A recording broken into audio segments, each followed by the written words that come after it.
Welcome to யாஸ் cooking. இந்த மாதிரி tea போட்டு பாருங்க, அடிக்கடி போடுவீங்க.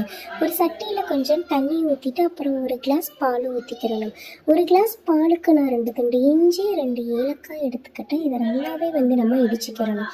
ஏன் பாலுக்கு முன்னாடி தண்ணி ஊற்ற சொல்கிறேன்னா, அப்போ தான் உங்களுக்கு பால் அடிப்பிடிக்காமல் இருக்கும். அதுக்கப்புறம் பால் நல்லா கொதிக்கணும். பால் நல்லா கொதித்து பொங்கி வரும்போது தான் நம்ம அந்த இஞ்சி ஏலக்காவை அதுக்குள்ளே போடணும். அதுக்கு முன்னாடி போடக்கூடாது, பால் தெரிஞ்சிடும். அதை நல்லாவே நம்ம கொஞ்சம் நேரம் கொதிக்க விடணும். பால் நல்லா கொதிச்சாதான் உங்களுக்கு டீ டேஸ்ட்டாகவே இருக்கும். அதுக்கப்புறம் ஒரு ஸ்பூன் டீ தூள் நம்ம போட்டுக்கிறணும். நல்லாவே கொதிக்க விடணுங்க. டீ நல்லா கொதிச்சாதாங்க அதோட டேஸ்ட்டு நல்லாவே இருக்கும். நாங்கள் டீக்கு சர்க்கரை அவ்வளவா போட மாட்டோம், வெல்லம் தாங்க போடுவோம். வெல்லம் போடும்போது டீ அவ்வளோ டேஸ்ட்டாக இருக்கும். இதில் நான் 2 துண்டு வெல்லம் போட்டிருக்கேன். அது அவ்வளோ டேஸ்ட்டாக இருக்குங்க. அந்த டீ